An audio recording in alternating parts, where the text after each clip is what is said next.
cet après-midi. Donc je vous présente, je m'appelle Pascal, je suis Project Evangelist pour Indiegogo. On va le garder le plus simple et le plus sympa possible. Je vais avancer la présentation. Si vous avez des questions, n'hésitez pas à m'arrêter en cours de route. C'est quand même plus sympa quand c'est interactif au lieu d'être le cours magistral. Donc voilà. Indiegogo. Les aliens numériques.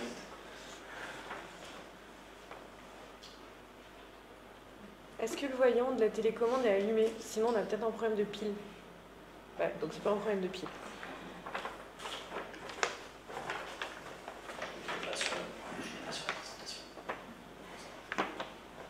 Voilà. Donc Indiegogo, plateforme américaine, créée en 2008. On accompagne tout type de projets dans toutes plein de catégories.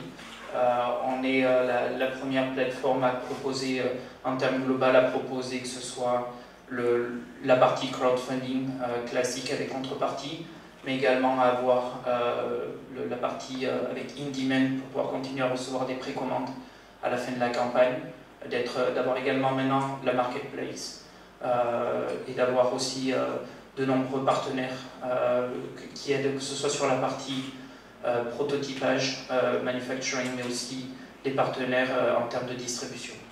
Je reviendrai sur la fin. Donc, quelques chiffres, souvent on me demande des chiffres pour Indiegogo. Donc voici quelques chiffres. 2015, c'était 16 000 projets sur la plateforme, juste sur la partie tech et design. Pour la France, on m'en demande souvent, et depuis le lancement de la plateforme, sur la France, c'est 12 000 projets qui ont tourné sur Indiegogo. Voici, je vais vous donner quelques chiffres clés qui proviennent de campagnes et de statistiques et qu'on a fait à partir de 100 000 campagnes sur la plateforme. Donc, en termes de durée, les campagnes qui sont entre 30 et 40 jours sont celles qui fonctionnent le mieux. C'est possible d'aller jusqu'à 60 jours. C'est juste des campagnes qui sont plus longues et ça demande beaucoup plus d'énergie à gérer. Mais celles qui fonctionnent le mieux sont celles entre 30 et 40 jours. Sur... Oups, j'étais trop vite. Ouais.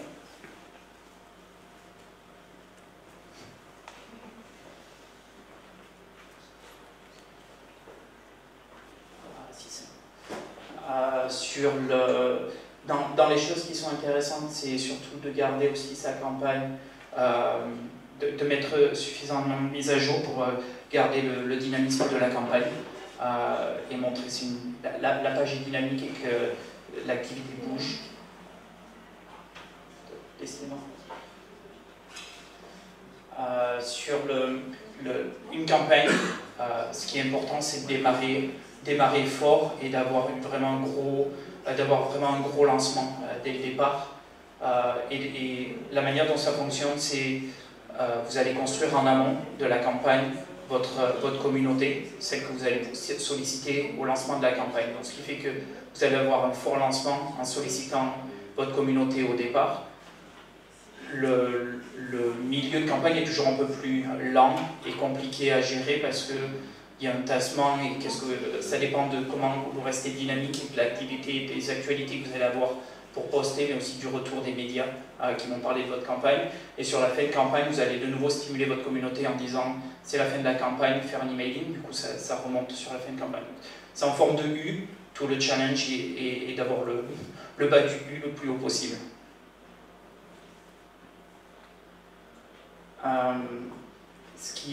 Ce qu'on a vu aussi dans les statistiques, c'est de rajouter des contreparties en cours de campagne, d'en mettre des nouvelles, notamment avec le back-office d'Indiegogo. Il est possible de créer des contreparties secrètes ou des contreparties pour faire juste des promotions, d'en créer différentes. Et c'est vraiment important d'en proposer des nouvelles et de montrer que la page est dynamique. C'est vraiment important.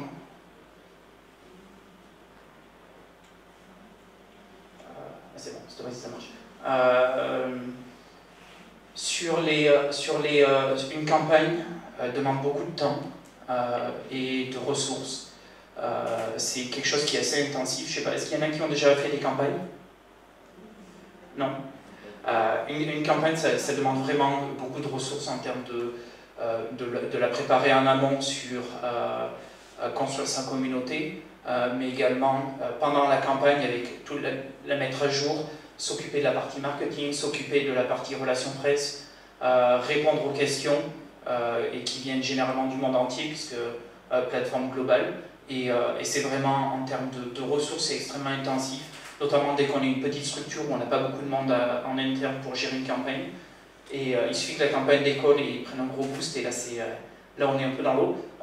Et c'est important, si possible, de travailler en équipe, et pour la raison aussi que chacun amène son propre réseau. Donc au départ, c'est vraiment important. Dans les autres éléments importants, il y a également la vidéo, sur laquelle il faut apporter le plus d'attention possible. Quand on arrive sur une page de campagne, la première chose que vous allez voir, ça va être la vidéo. Et c'est comme à la télé, si la vidéo est ennuyeuse, pendant les pubs, on zappe, ben là ça va être pareil.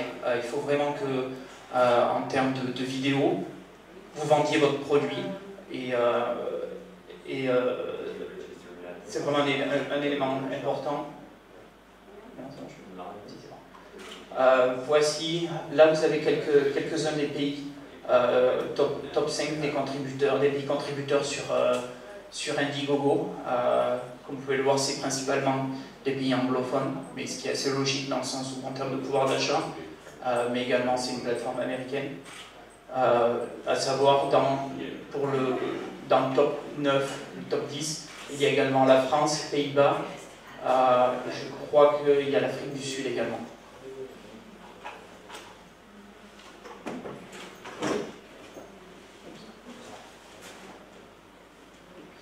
Ok. Donc, avant le lancement de la campagne, vraiment, quand on me demande qu'est-ce qui fait qu'une campagne va fonctionner, c'est ça. C'est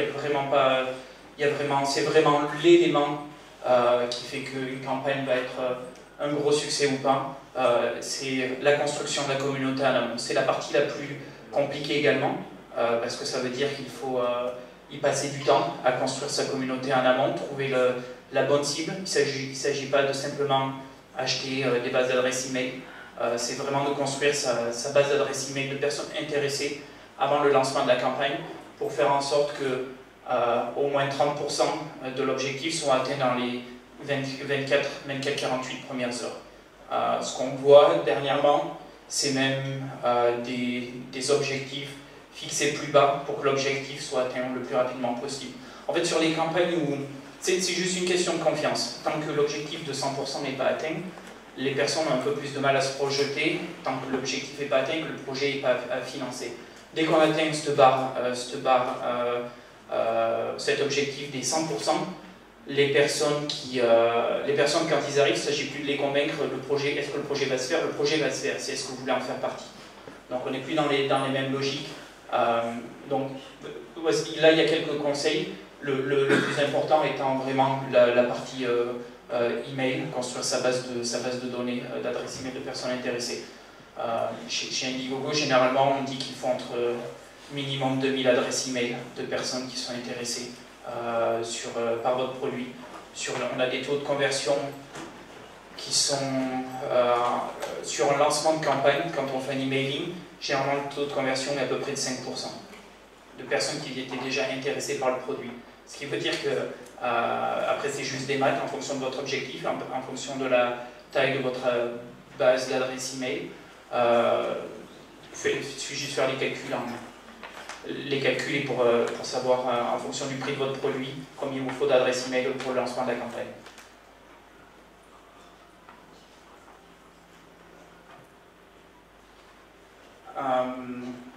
Il n'y a pas besoin de... Sur la partie stratégie, souvent il n'y a pas besoin de réinventer la roue. Même si votre idée est originale et unique, généralement il y en a une qui est similaire ou sur des projets sur lesquels vous pouvez vous appuyer. Et il suffit juste de faire une petite étude, de voir pour les campagnes qui ont fonctionné, comment ils ont communiqué, quelle était la stratégie. Et pour celles qui n'ont pas fonctionné, de la même manière, on en apprend tout autant sur les campagnes qui n'ont pas fonctionné. Ça peut voir est-ce qu'ils avaient communiqué suffisamment, comment est-ce qu'ils avaient communiqué, quel était le message.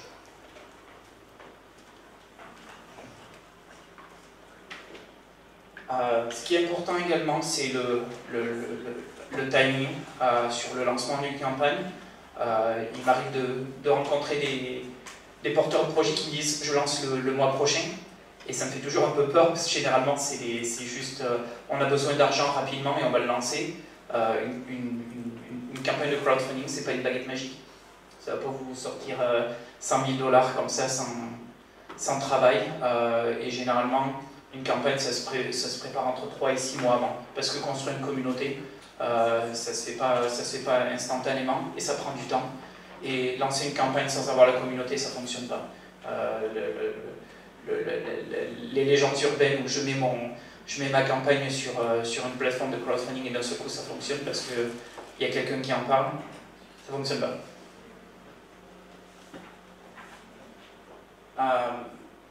Ce qui est important également, comme je disais tout à l'heure, quand on fait une campagne, il faut qu'on convainque une audience de soutenir notre projet, et la partie confiance est vraiment importante, et notamment à raconter l'histoire et à faire en sorte que les gens aient de l'empathie ou puissent se projeter dans le projet. Donc c'est vraiment important de bien expliquer le projet et de passer peut-être aussi un peu moins de temps sur la partie technique, mais plus sur la partie qu'est-ce que le produit va faire pour moi, mais également l'argent que je vais récolter, à quoi il va servir.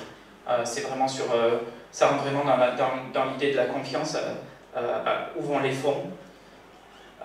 Comme je disais tout à l'heure sur la vidéo c'est votre pub, c'est celle qui fait que les gens vont arriver à se projeter dans le produit et vont avoir envie de soutenir le projet. Il y a faut pas qu'elle soit trop longue la vidéo, parce qu'entre 1 et 3 minutes, au-delà, les gens trouvent que c'est trop long et ont tendance à pas aller jusqu'au bout de la vidéo. Il faut vraiment que l'audience soit capturée dans les 10 premières secondes de la vidéo pour qu'ils restent et qu'ils aient envie de suivre la suite. Il faut dans la vidéo avoir le call to action qui est vraiment pousser les gens à s'investir et à suivre la campagne et à la soutenir, que ce soit à la soutenir financièrement, mais également en termes de partage et en parler à leur réseau. Sur la partie pitch écrit, c'est la même chose. On en revient toujours à la partie confiance. C'est vraiment important d'être le plus clair possible, d'expliquer en détail ou avec le plus clairement possible le projet, le produit, quelle est la valeur ajoutée du produit, pourquoi les gens doivent soutenir le projet, et surtout quand est-ce que... ce qui est intéressant souvent de mettre dans la partie de description, ça va être une chronologie des différentes étapes du projet, pour que les gens puissent arriver à avoir une ordre d'idée de quelles sont les différentes étapes, et en termes de chronologie, quand est-ce qu'ils vont recevoir leur produit, sachant que assez souvent il y a des retards, mais au moins les gens ont une idée de la chronologie du projet.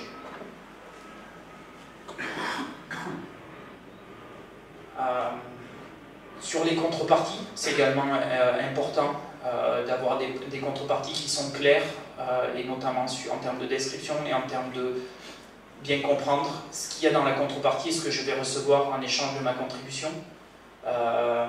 Et un des points qui est vraiment important est la partie expédition aussi et livraison sur l'international, que les gens aient bien conscience du coût d'expédition, qu'il n'y ait pas de surprise, qu'au final il faut rajouter 15, 20, 30 dollars sur des coûts d'expédition en plus du produit. Et c'est également quelque chose à ne pas sous-estimer. Quand on fait une campagne, la partie logistique, s'il y en a qui ont déjà fait un peu d'e-commerce ou de la vente en ligne, c'est la partie logistique est lourde à gérer, et les coûts, on peut vite se faire déborder, notamment si on n'a pas demandé suffisamment d'argent en fonction des pays, et pris en compte également tout ce qui peut être frais de douane ou taxes d'export. Donc pour toutes les personnes qui font une campagne, je recommanderais de se rapprocher soit des douanes, soit de professionnels qui ont l'habitude de faire de l'expédition sur l'international et qui peuvent vous accompagner sur cette partie-là. Vous avez des questions? Oui. Bonjour, Pierre-Yves. Ultérieurement, sur votre site, est-ce qu'on peut avoir copie de votre présentation? Je peux vous l'envoyer ici. Si. Moi, j'avais une question au niveau de la communauté. Oui. Comme au démarrage, vous êtes il y a une communauté derrière. Comment on la construit sans qu'on avait touché celle de Indiegogo, par exemple? A priori, moi, j'ai touché les gens autour de moi et puis et autres. Et ensuite, cette communauté-là, comment on peut la toucher? La manière dont ça marche, la manière dont ça fonctionne, c'est généralement sa campagne, on amène sa communauté sur la plateforme qui permet d'atteindre l'objectif, au moins les 30%, les fameux 30%, ce qui permet d'avoir naturellement de la visibilité sur la plateforme. Sur Indiegogo, il y a potentiellement deux façons d'avoir de la visibilité sur la plateforme. Il y a le Gogo Factor, qui est l'algorithme qui tourne et qui regarde la dynamique des campagnes. Donc plus une campagne va être dynamique, avec des mises à jour, des contreparties, des personnes qui laissent des commentaires sur la page de la campagne, mais également en termes de financement, où l'objectif avance très rapidement. L'algorithme va pousser de manière naturelle, que ce soit pour être et dans la newsletter, mais également dans les trendings sur la page d'accueil. Et ensuite, il y a également sur les grosses campagnes où ça peut être poussé par le campaign manager. Mais Indiegogo, c'est quand même 15 millions de visiteurs par mois. Les personnes qui viennent, je ne connais pas les stats en termes de quels sont le nombre de pages vues par personne, mais avec une base de contributeurs fidèles qui reviennent et soutenir les projets. Voilà. J'ai une question.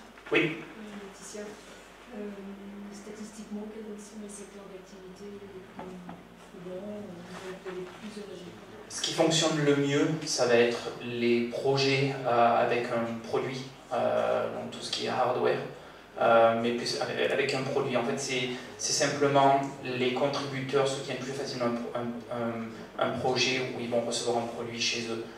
Ce qui ne veut pas dire que c'est pas faisable pour une app ou un service. C'est juste qu'est-ce qu'on met en face comme contrepartie qui font que les gens aient envie de soutenir le projet. C'est simplement ça. En fait, souvent, il suffit d'être un peu créatif et se creuser la tête sur qu'est-ce que je peux mettre comme contrepartie. Autant savoir que les t-shirts et les casquettes, ça ne fonctionne pas. Mais il y en a des campagnes qui fonctionnent, c'est juste est-ce que je peux... Souvent, il m'arrive de rencontrer des porteurs de projets, notamment sur la partie service, qui me disent j'aimerais bien faire une campagne, et les services qu'ils ont peuvent être associés à un produit physique, donc pourquoi pas le coupler et l'avoir directement dans les récompenses. C'est juste creuser la tête, mais c'est faisable. C'est des campagnes qui sont plus compliquées parce que généralement, Pour les boîtes où il y a un produit, où c'est du hardware, le hardware coûte excessivement cher à produire, que ce soit la partie finalisation du prototype, mais surtout basée sur la phase d'industrialisation, qui coûte très cher, donc, et avec potentiellement moins de fonds d'investissement qui sont sur la partie hardware, parce que les retours sont moins élevés. Et donc, pour les startups, souvent, notamment dans le hardware, le crowdfunding est un peu un passage obligé pour trouver l'argent pour passer sur la phase d'industrialisation, mais également montrer qu'il y a vraiment un besoin et une demande pour le produit, et qu'on est capable de construire une communauté autour de son produit. Est-ce que ça répond à la question? Merci. D'autres questions? Oui, par exemple, est-ce que vous savez quelles sont les 3 raisons principales pour lesquelles une personne du crowd va s'investir? Dans quel sens? Non. Qu'est-ce qui convainc? Qu'est-ce qui le convainc? Quels sont les facteurs déclenchants pour dire « ok, j'y vais » Il y a le prix, mais après, enfin, le prix est un des facteurs parce que plus le prix va être élevé, plus il faut avoir confiance en le produit, être sûr que je vais le recevoir, qu'on va le recevoir chez soi. C'est-à-dire en valeur absolue ou par rapport aux produits similaires? En valeur absolue. Sur les campagnes qui sont au-delà de... Généralement, les contreparties moyennes sont à peu près à 130 $, en moyenne, sur les contreparties. Au-delà de 300, ça commence à être un peu plus difficile, c'est juste, et au-delà de 500, en fait, c'est plus par palier, plus on monte cher, plus c'est difficile de convaincre. Mais c'est vraiment une question de confiance. Donc, pourquoi les gens vont soutenir? Il faut qu'ils y voient une utilité aussi dans le produit. Oui, pour eux. Il faut vraiment que les gens puissent comprendre quelle est la finalité du produit et pourquoi ils doivent soutenir. Enfin, quel est l'intérêt pour eux de soutenir le projet? Est-ce que c'est parce que je vais l'avoir en avant-première et que le produit après sera disponible que dans le commerce, que dans 6 mois, 1 an? Il y a vraiment le côté, je vais être le premier à avoir le produit. C'est souvent un des critères majeurs sur cette partie-là. Et parce que je vais l'avoir aussi un meilleur prix, parce que quand on fait une campagne, on met en early bird avec les premiers qui ont un prix bien plus bas que dans le commerce. Ok, merci. Oui. J'ai une question sur la typologie des personnes qui font les campagnes. Est-ce que vous avez une idée? Est-ce que par exemple on retrouve des sociétés déjà constituées qui du coup profiteraient d'une campagne pour lancer un nouveau produit? Est-ce que c'est plutôt des petits porteurs de projets? Alors sur Indiegogo, on a tout type de porteurs de projets, que ce soit de la start-up, mais on travaille aussi avec des PME, on travaille également avec des grands comptes qui font des campagnes comme Whirlpool ou General Electric. Donc on a toute taille de projet, mais principalement ça va être plutôt sur des start-up avec des petites équipes. Dans le cas des start-up, c'est des start-up qui ont déjà levé des fonds par ailleurs, ou est-ce que c'est généralement quasiment leur première mode de financement? C'est plutôt la première. Parce que, comme je disais tout à l'heure, ça va être sur cette partie-là, c'est beaucoup de startups qui ont un produit, qui sont sur du hardware. Et du coup, des fonds d'investissement sur le hardware, il n'y en a pas tant que ça, et qui veulent investir. Donc c'est toujours un peu compliqué aussi pour un fonds d'investir sur un produit hardware sans voir s'il y a vraiment de la demande et une communauté derrière.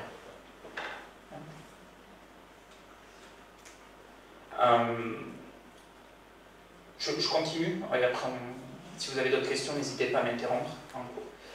Sur la partie d'autres moyens de donner de la visibilité sur la plateforme, sur sa campagne, peut être par exemple de trouver des sponsors ou des partenaires qui peuvent communiquer sur la campagne. Quand je disais il faut construire votre communauté, c'est soit vous la construisez votre base d'adresse email. Si vous êtes un peu short en termes de temps et vous n'avez pas suffisamment de temps, vous avez un peu plus de mal à construire votre communauté. Deux choses. Si vous avez du mal à la construire, c'est soit vous n'êtes pas bon en marketing, soit le produit n'intéresse pas. Et si l'autre moyen de faire, c'est potentiellement de trouver un partenaire qui, lui, peut communiquer, qui a une grosse communauté, qui peut communiquer à propos de votre produit auprès de sa communauté et vous amener des personnes. Les réseaux sociaux aussi fonctionnent assez bien, que ce soit Facebook, Twitter, ça va dépendre à chaque réseau dépend un peu en fonction du produit. Si vous avez un produit qui est peut-être un peu plus féminin, ça va être peut-être Instagram ou Pinterest seront plus intéressants pour vous.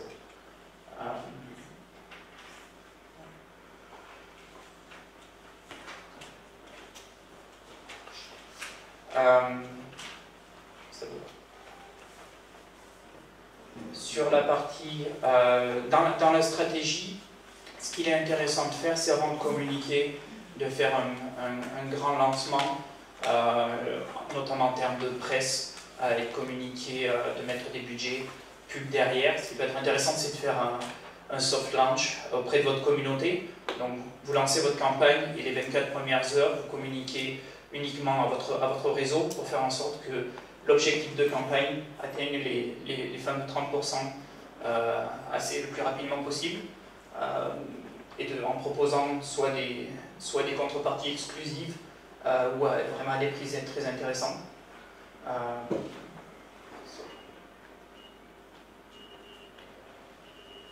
Ce qui peut être, une fois que vous avez atteint l'objectif de campagne, pour continuer à garder votre communauté dynamique et les gens intéressés à suivre votre campagne et potentiellement communiquer auprès de leur réseau, les stretch goals, ça va être par exemple, comme actuellement, il y a une boîte nantaise, Velco, où ils ont le guidon connecté pour rendre les vélos Smart Bike, et qui viennent d'atteindre leur goal. Et le stretch goal, c'est changer la couleur du guidon, par exemple. Donc, s'ils atteignent, je ne me rappelle plus quel était leur objectif, disons c'était 50 000. Maintenant, s'ils atteignent 70 000, ils peuvent proposer le guidon d'une autre couleur, les poignées d'une autre couleur. Donc, proposer un nouvel objectif pour garder la communauté dynamique et intéressée par le produit et la soutenir. Parce que potentiellement, vous l'aviez en blanc, mais maintenant vous pouvez l'avoir en rouge s'il y a un nouveau palier qui est atteint. Ça peut être intéressant pour vraiment garder la communauté dynamique. Comme je vous disais tout à l'heure sur la partie... J'étais trop vite. Ah oui. On va y arriver. Comme je disais tout à l'heure, la partie réseaux sociaux est vraiment importante. Que ce soit avec Facebook, Twitter, Pinterest ou Instagram, et de bien mettre en place une stratégie en termes de publication, et de bien mesurer aussi le retour, et d'avoir une communauté qui est engagée et qui va partager. Sur Indiegogo, dans le back-office, il y a la possibilité d'avoir de pouvoir gérer le pixel retargeting, que ce soit avec Facebook Ads ou Google Ads, et de faire en sorte de ramener des personnes sur la page de campagne avec du retargeting, ce qui coûte généralement dans les budgets publicitaires, c'est ce qui coûte le moins cher avec un meilleur retour sur investissement.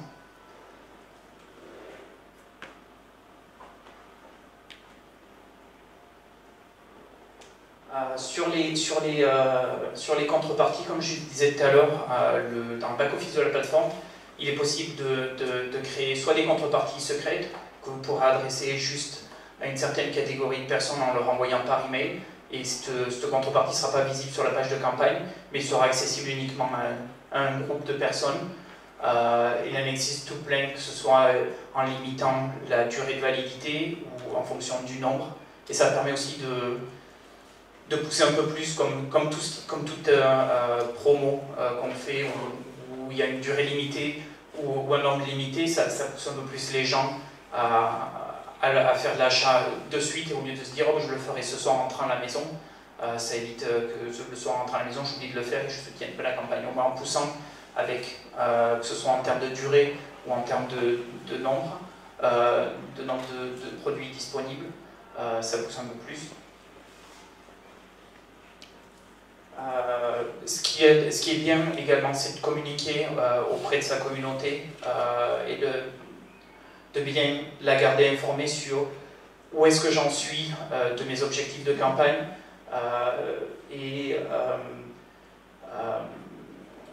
notamment si vous proposez de nouvelles contreparties ou dès que vous avez atteint l'objectif, c'est également intéressant de communiquer là-dessus. Tout ce qui est vraiment les étapes de campagne, c'est important de garder sa communauté impliquée et de communiquer dessus. Dans le back-office, c'est également possible de faire un genre de concours où vous pouvez voir les personnes qui vous ramènent de nouvelles personnes. Donc, dans le milieu de campagne où c'est toujours la période un peu creuse, ça peut être cool de faire un concours en disant les personnes qui me ramènent par exemple 4 personnes qui me ramènent une personne qui me ramène 4 nouveaux contributeurs se verra un produit offert où il y a plusieurs moyens, tout type, enfin, du moment que ça reste dans le concours, dans la même idée, ça permet de mobiliser sa communauté pour qu'il s'implique encore plus dans la campagne.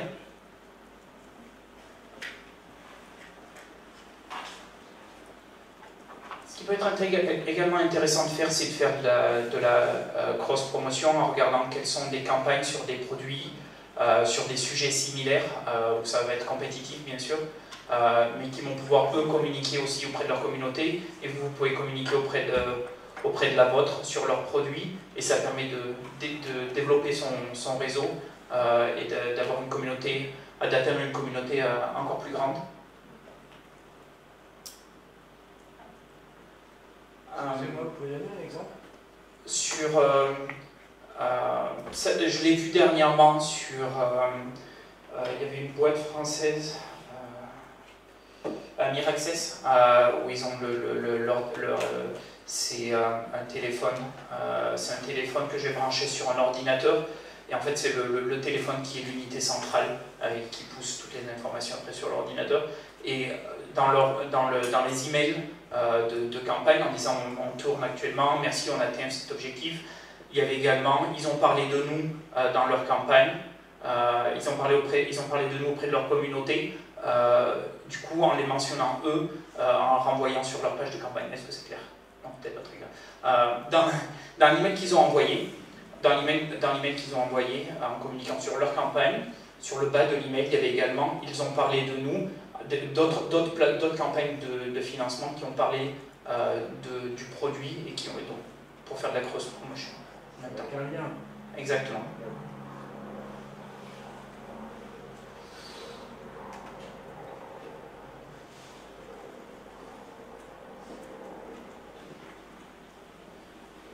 Donc ensuite, après la campagne, ce qui est vraiment important, c'est de rester le plus clair possible sur la chronologie du projet et en tenant les contributeurs informés de où est-ce que vous en êtes de l'avancement, que ce soit les différentes étapes. On a fini le prototype où on a fini la pré-série, là on lance vraiment, on est à Shenzhen et on lance la grosse série et de bien garder. C'est toujours difficile parce que, notamment quand on est sur de l'industrialisation de produits, on peut avoir des surprises, malheureusement. Et c'est vraiment important de garder sa communauté informée sur où est-ce que vous en êtes des étapes. Ça évite d'avoir à gérer beaucoup de contributeurs qui sont mécontents et qui vont laisser des commentaires négatifs. Une communauté informée et plus patiente. Et ça évite beaucoup de galères. Donc comme je vous disais tout à l'heure en introduction, Indiegogo, on a également la partie in-demand, où à la fin de campagne, vous pouvez continuer à recevoir des précommandes sur la page de campagne, et ça permet d'augmenter et de continuer à faire de la prévente sur la page de campagne. Ça ne s'arrête pas juste au moins on capitalise sur toute l'énergie et les ressources qu'on a mis derrière sa campagne et à amener des personnes sur la page de campagne. Comme je vous le disais tout à l'heure également, sur la partie partenariat, c'était important pour nous de pouvoir aider le plus possible les porteurs de projets dans leur campagne. Donc on a passé un partenariat avec Arrow Electronics, qui est dans les top 500 des boîtes américaines, et qui est un distributeur de composants électroniques. C'est possible de postuler au programme de Arrow, qui va étudier la faisabilité du projet. Et si vous rentrez dans le programme, ça permet d'avoir le badge sur la campagne disant que le produit est réalisable, parce qu'il y a eu plusieurs écueils sur cette partie-là où dans la théorie le produit est très joli, mais dans la réalité technologiquement on en est encore loin et c'est pas réalisable. Donc au moins ça apporte un peu de crédibilité au projet. On a également passé des partenariats de distribution avec c'est principalement aux États-Unis, mais avec Amazon Launchpad, Target, qui est la deuxième plus grande chaîne de supermarchés aux États-Unis, Brookstone et le site Newegg, et d'être juste un canal on est comme un entonnoir où on envoie les projets qui correspondent aux critères demandés par les partenaires.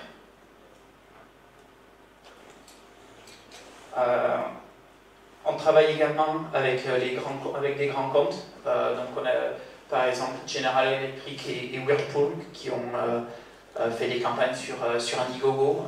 Le premier étant General Electric qui a fait une campagne pour un ice maker pour un peu plus de 3 millions de mémoire. Et pour eux, ça leur permet de faire du market fit et de voir comment le public réagit au produit, est-ce qu'il y a de la demande pour ce produit. Il y a 3 raisons pour lesquelles on fait une campagne de crowdfunding, j'aurais dû attaquer par là.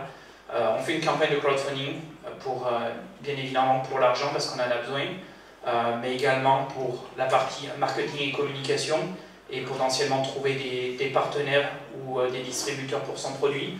Mais également la troisième partie étant avoir du feedback en temps réel d'une communauté globale qui vont nous dire sur ce produit est-ce qu'il y a cette fonctionnalité, est-ce que je peux en faire cette application, et c'est extrêmement riche en termes d'enseignement de pouvoir avoir quelque chose comme ça où il m'arrive de rencontrer souvent des porteurs de projets qui me disaient pendant la campagne des personnes m'ont demandé si je pouvais le faire ça avec, on n'avait pas pensé à ça, c'est juste des nouvelles pistes et c'est un brainstorming géant.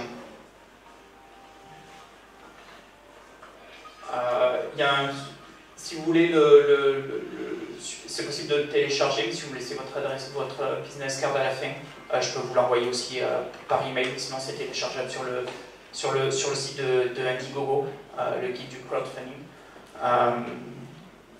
Rapidement sur la partie equity qu'on a lancé l'année dernière, fin d'année, en partenariat avec MicroVenture. On a lancé l'equity crowdfunding qui sont, je ne suis pas sûr que ça intéresse vraiment d'ici, mais qui sera plutôt pour les sociétés incorporées aux États-Unis. Donc voilà, si vous avez des questions. Quel montant est raisonnable pour vous enlever? C'est difficile, ça va dépendre du produit, il n'y a pas réellement... Il n'y a pas du tout de montant en dessous duquel c'est pas raisonnable et au-dessus duquel c'est pas raisonnable? Au-dessus, tout dépend du produit en fait. C'est juste, plus l'objectif sera haut, plus ça veut dire qu'il faut avoir en amont la plus grosse communauté possible. Donc, vraiment pas dans le porte-revers, je ne peux pas dépasser. On voit rarement au-dessus de 100 000 sur les objectifs. 100 000, je pense, c'est dans ce qu'on voit le plus haut, mais c'est aussi des porteurs de projets qui généralement soit ça dépend. Ça va être sur ceux qui mettent 100 000, ça va être soit ceux qui ont vraiment besoin des 100 000 et qui ne veulent pas prendre le risque de ne pas atteindre l'objectif, qui ne veulent pas prendre le risque de mettre plus bas d'atteindre l'objectif, mais de ne pas atteindre l'objectif réel des besoins pour la phase de production. Mais généralement, ce qu'on voit, c'est que par exemple, une boîte qui va avoir besoin de 100 000 va quand même prendre un objectif plus bas pour l'atteindre le plus rapidement possible. Pour avoir le côté justement confiance où mon projet n'est pas financé. Mais après, sur la partie. Tout dépend le projet, si on est sur de l'app ou du service. Comme je disais tout à l'heure, c'est des campagnes qui sont difficiles. qui sont plus compliqués à gérer, mais qui ont aussi besoin généralement de moins d'argent. Il n'y a pas une grosse prod derrière, donc les montants à lever sont automatiquement très élevés et on peut avoir juste le mettre à 5 000 pour l'atteindre le plus rapidement possible. Mais... Dans le domaine des jeux, il y a toujours moyen de faire du crowdfunding ou c'est passé tranquille? Ouais, ça y est encore. Parce que c'est pareil, c'est pas toujours facile quand on est dans le monde du jeu vidéo, de trouver les financements, notamment pour payer les devs et la partie graphique qui coûte très cher. Donc c'est le crowdfunding est encore une bonne alternative pour le financement des jeux vidéo. Moi j'aurais plein de questions. Sur une recherche, par exemple, de 100 000 €, le porteur de projet, est-ce qu'il doit apporter des fonds propres et combien? Quel pourcentage? Ça fonctionne pas comme ça, c'est avec sa communauté, c'est pas sur ses fonds. Et Il n'est pas tenu, lui, d'apporter des fonds propres avec son projet? Je suis pas sûr de comprendre la question. Parce que là on est sur de la contrepartie, on n'est pas sur de l'equity, donc c'est sur du modèle de prévente, donc c'est plus à la rigueur s'il a des clients qui vont de toute façon acheter le produit, est-ce que je les fais passer par la plateforme pour aller plus vite, pour atteindre l'objectif plus rapidement. Il y en a qui utilisent ce moyen pour faire en sorte que ça aille plus vite pour atteindre l'objectif. Ma question c'est sur les outils du back-office. Est-ce qu'il y a des outils vraiment type CRM pour faire du marketing, pour animer les communautés ou c'est quand même limité? Non, dans le back-office, il y a des statistiques et c'est possible de faire de l'envoi de messages via la plateforme. Ça va être auprès... On peut utiliser la plateforme pour contacter toute sa communauté ou également les backers, mais ça reste sur la partie mail. Après, sur le... c'est pas un CRM... Ouais. Par contre, ce qui est intéressant, c'est que sur Indiegogo, on prend l'argent directement quand les contributeurs contribuent sur la page de campagne. L'argent est prélevé directement, c'est pas prélevé juste en fin de campagne comme sur d'autres plateformes. Il est également possible d'avoir accès aux adresses email de suite. Donc dès que la personne a contribué, je peux voir son adresse email dans le back-office. Donc je peux en faire un export et après le réinjecter par exemple sur Facebook pour faire du retargeting sur des profils similaires.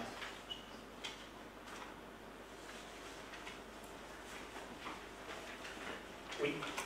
Comment Indiegogo a été financé et démarré? Alors l'histoire c'était pour Indiegogo, c'est au départ c'était plus sur l'idée de l'equity, sur la partie equity et financement, mais sauf que la législation ne le permettait pas. Aux États-Unis, elle a changé assez dernièrement. Et du coup, c'était la partie contrepartie qui avait été qui a démarré. Après, je ne connais pas suffisamment l'histoire. J'ai rejoint Indiegogo il y a un an, mais on n'a pas les cours sur l'historique d'Indiegogo. Mais du coup, je ne connais pas toute l'histoire en amont sur comment est né Indiegogo. D'accord, est-ce qu'on sait où va l'argent, où va le profit, les bénéfices d'Indiegogo? Non, boîte privée aux États-Unis. C'est pas une boîte publique. Donc, mais Indiegogo, c'est dans les frais de plateforme, il y a 5% qui sont prélevés en frais de plateforme et 3% en frais de transaction. Donc en tout, ça fait 8% de frais. Voilà. Et en cas d'échec? En cas d'échec, alors ça dépend. Sur Indiegogo, il y a la possibilité d'avoir le flexible funding, où ça veut dire que même si on n'atteint pas l'objectif de campagne, on peut quand même décider de prendre les fonds. On le recommande uniquement si... Enfin, on le recommande que pour les porteurs de projets... je récapitule. On le conseille aux porteurs de projets qui vont prendre le flexible funding de prendre les fonds uniquement s'ils sont capables quand même de délivrer derrière, en n'ayant pas atteint l'objectif. Parce que par exemple, comme je disais, sur Indiegogo, il y en a beaucoup, ça va être sur de la production de produits.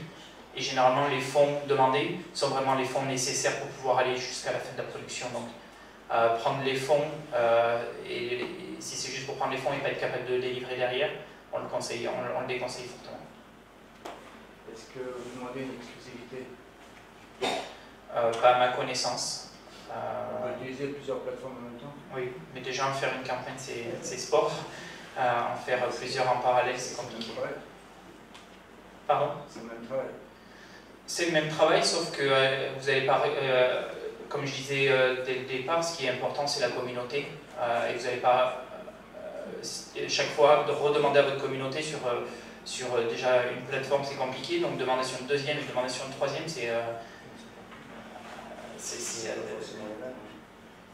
oui, mais là c'est votre communauté. Moi je ne parle pas de la communauté de la plateforme. Et sans lancer, en mettant sa campagne et en attendant que ça fonctionne tout seul, ça ne fonctionne pas. Une campagne fonctionne grâce à la communauté qu'on amène et au dynamisme qu'on amène sur sa page de campagne. Donc ça veut dire je lance sur la plateforme A, ça fonctionne bien, je lance sur plateforme B, je vais quand même redemander où est-ce qu'elle est ma nouvelle communauté, ou sinon j'utilise mon ancienne communauté, mais il n'y a pas de logique derrière. Donc en cas de flexible funding, c'est toujours 8%? Ouais. Ça, et en cas d'échec, donc si on n'atteint pas... Il n'y a pas de frais. Il n'y a pas de frais. Non. Si vous décidez, oh ben finalement, je n'ai pas tel objectif et je ne serai pas capable de livrer, donc je ne veux pas le faire, j'annule la campagne, les personnes sont remboursées intégralement et il n'y a pas de frais de campagne.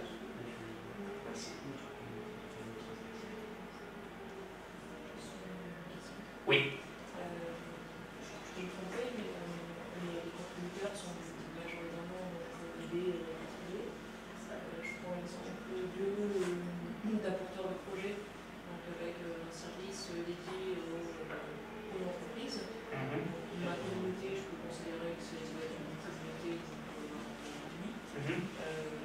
est-ce que la plateforme est dédiée aussi, ou est-ce qu'il existe des plateformes spécifiques donc sur Indiegogo, pour ceux qui n'ont pas attendu, est-ce qu'on peut faire du B2B sur la plateforme? On en a. On en retourne un peu sur la même chose que pour les applis ou les services. Sur du B2B, c'est toujours un peu plus compliqué à faire, mais c'est faisable. On a eu des campagnes, par exemple, il y a une qui s'appelle Willis, je crois, où c'est, par exemple, c'est le vélo où devant je dois avoir la remorque pour faire mon coffee shop. Si ça paraît logique, j'ai ma remorque devant qui est aménagée en coffee shop et j'ai un vélo derrière pour le pousser. C'est une campagne qui est passée au-dessus du million. Où on est vraiment sur du B2B, parce que ça veut dire que je veux faire mon coffee shop. Donc ça fonctionne, et là c'est pareil, c'est en amont de bien préparer la campagne pour trouver la communauté qui va bien vouloir soutenir. Et la manière dont eux ils l'ont fait, parce qu'on parle quand même d'un produit qui est excessivement cher, de mémoire je crois qu'il est à 15 000 € le produit. Bien sûr je ne peux pas mettre une contrepartie à 15 000 €, vu que je paye à ma carte bancaire, ça va être un peu difficile pour le faire passer. Ça aussi c'est à prendre en ligne de compte sur les montants que je vais demander, de ne pas aller trop non plus, parce qu'il faut que ça puisse passer avec une carte bancaire. Donc c'est toujours de le penser aussi dans les petits trucs. Mais la manière dont eux ils ont fonctionné, c'était en fait, je crois que c'était 1 500 € la contrepartie, et en fait c'était comme un genre de bon d'achat à déduire ensuite du prix final, sur l'idée de la contrepartie. Donc c'est faisable, mais c'est vraiment une question de préparation. C'est faisable, et je pense quand on s'adresse à la communauté américaine, où ils sont beaucoup plus habitués à ce genre de choses, ont moins de problèmes à le faire. Tout dépend quelle est la cible. C'est faisable. Après, Indiegogo reste plateforme globale, internationale, où on couvre 220 pays et territoires, donc potentiellement. Mais c'est possible de restreindre. Si par exemple vous dire je veux juste faire l'Europe et les États-Unis, par exemple, et je ne veux pas voir par exemple en l'Asie, c'est possible de restreindre les pays où je veux faire ma campagne. Quels sont les outils que vous mettez à Après, disposition? chez Indiegogo, c'est vraiment important pour nous de soutenir les campagnes le plus possible, parce qu'une campagne qui fonctionne, c'est plus d'argent aussi pour Indiegogo. et c'est aussi un porteur de projet qui est content et qui va revenir pour son deuxième produit.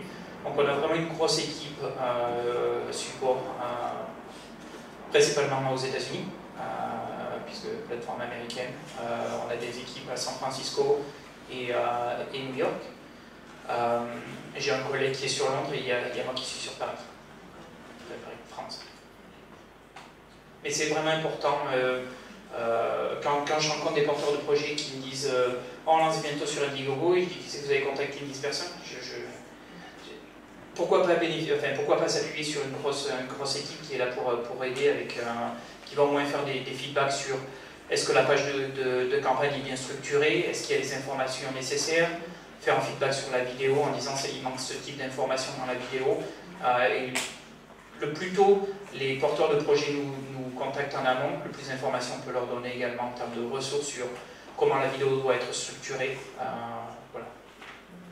Le ticket d'entrée pour revenir, c'est 2000 adresses. Vaudrait mieux. Moi, si je dis 5000, c'est mieux, mais 2000, je sais que c'est beaucoup de boulot, et au moins 2000. Oui. J'ai deux questions concernant Micro Ventures. Ok. La première, est-ce que vous pouvez présenter un petit peu plus sur le principe de Micro Ventures et est-ce que ça marche avec différents pays, sachant que il me semble que ça marche aux États-Unis, par exemple, est-ce que ça peut faire? Alors, je suis absolument pas spécialisé sur. Je connais pas suffisamment. On l'a lancé qu'en décembre. Le partenariat avec MicroVenture, et je ne connais pas suffisamment sur l'equity, donc je ne peux pas en parler pour ne pas dire de bêtises. C'est simplement par contre, il faut que la société soit incorporée aux États-Unis pour pouvoir être sur la plateforme. Ça existe en France? Après, dans chaque pays, c'est souvent il y a des plateformes en termes locales. Sur la France, il y a sur le parti equity, il y en a vraiment beaucoup.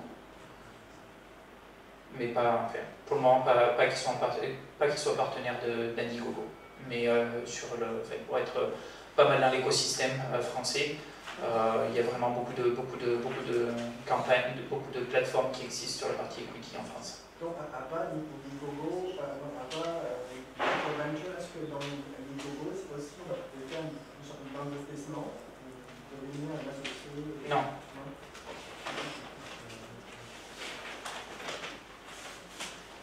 Quelle est la spécificité de Indiegogo par rapport à d'autres comme Kickstarter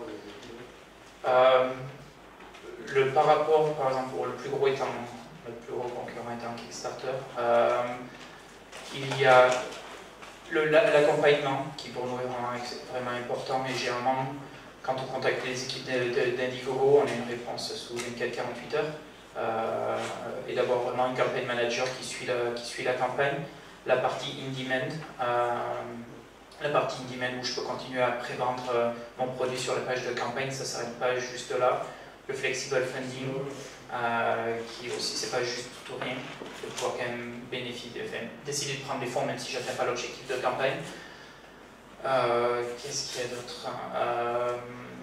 Le back-office géré en termes d'outils marketing est un peu plus puissant sur Indiegogo, c'est pareil avec le pixel retargeting, mais également tout ce qui est contrepartie secrète, le fait de pouvoir avoir accès aux adresses email de suite et pas juste en fin de campagne. Le fait que l'argent aussi soit pris de suite, ça évite les surprises ou en fin de campagne où la carte ne fonctionne plus, où il n'y a plus d'argent sur le compte, et du coup c'est de l'argent affiché, c'est pas réellement l'argent qu'on reçoit. Voilà.